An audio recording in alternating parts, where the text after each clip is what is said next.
আলোচনা চায় না। এরা বাংলা ভাষার উপর অত্যাচার করে, অ্যান্টি বেঙ্গলি, যাতে মানুষ আমাদের কোনো শুনতে না পায়। সেই জন্য আমি অনেকক্ষণ ধরে আমাদের রুলিং পার্টির মেম্বারদের শান্ত থাকতে বলেছি, কিন্তু মনে রাখবেন শান্তি রক্ষা করা দুপক্ষেরই কাজ, এক পক্ষের নয়। আপনারা মাননীয় অধ্যক্ষের কথা শুনুন, আমাদের কথা শুনবার প্রয়োজন নেই। মাননীয় অধ্যক্ষ যে কথা বলে আমরা সেটা শুনে চলি। এই যে কাগজ ছুটছেন বিধানসভায়, এটা কিন্তু অনৈতিক, আনপার্লামেন্টারি, আনডেমোক্রেটিক এবং ইলিগাল। এরা চায় আমি যদি বাংলা ভাষায় কথা বলি, মানুষ যদি আমারটা জানতে পারে, তাহলে এদের মুখোশ খুলে যাবে। এরা দুর্নীতিবাজ, এরা গদি চোর, এরা ভোট চোর, এরা গদি চোর, এরা ভোট চোর, এরা গদি চোর, এরা ভোট চোর, এরা গদি চোর, এরা ভোট চোর, এবং সবচেয়ে বড় ডাকাতদের দল, সবচেয়ে বড় দুর্নীতিবাজীদের দল, সবচেয়ে বড় ভোট চোরদের দল, বাঙালির ওপর অত্যাচারী করার দল। এরা মানুষকে ভাওতা দেওয়ার দল, সন্ত্রাস করা দল, অত্যাচারী দল। আমি চাই এদের মনে করি বিজেপি আজকে দেশের লজ্জা এবং ধিক্কার। আমি তীব্র ধিক্কার জানাই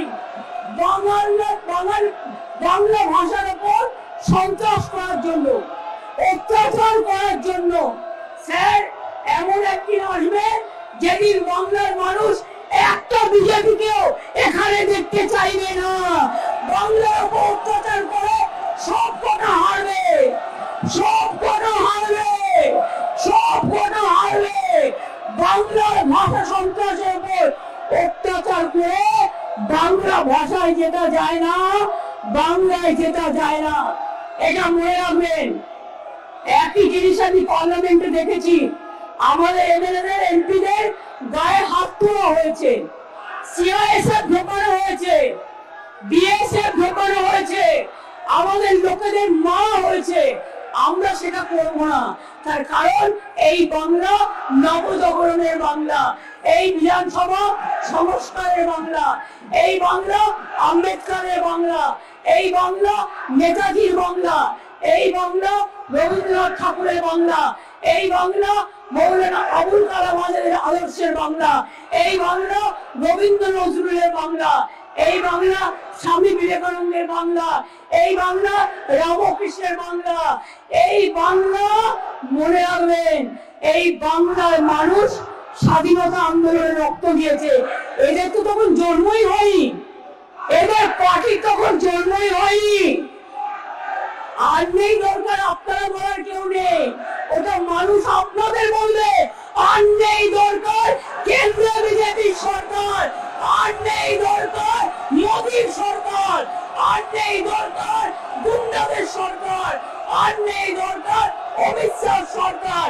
চোর চোর, বিজেপি চোর, বিজেপি চোর, মোদী চোর, ভোট চোর, ডেমোক্রেসি চোর, সব চোর। এদের কোনো নৈতিক কোনো অধিকার নেই কেন্দ্রীয় শাসন চালানো। আরে অপেক্ষা করুন, আর কিছুদিনের মধ্যেই যাবেন। তখন কোথায় যাবেন? কোথায় যাবেন? সবচেয়ে বড় চোর যাদের কণ্ঠে বেশি কথা, সবচেয়ে বড় চোর।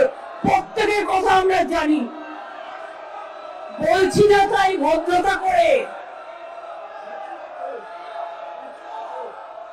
না না, ছ্যাঁচড়া দিয়ে তো তরকারি হয়, সে তরকারি তো তোমরা খাও, তরকারিকে কেন অপমান করবে? ছ্যাঁচড়া কথাটাকে আমরা ভালোবাসি, বাংলার লোকেরা আমরা ছ্যাঁচড়াকে ভালোবাসি। কিন্তু এদের মতো এত অপদার্থ, এত নির্লজ্জ, এত অসভ্য রাজনৈতিক দল আমি জীবনে দেখিনি। নিজে উল্টো পাল্টা বলে গেল হঠাৎ করে ফরেনার্স ট্রিব্যুনাল অ্যাক্টে। স্যার, এবার কিন্তু ওরা যখন বলবে আমি বলে যাচ্ছি আমাদের বেঞ্চ কাউকে বলতে দেবে না। ওরা যখন বলবে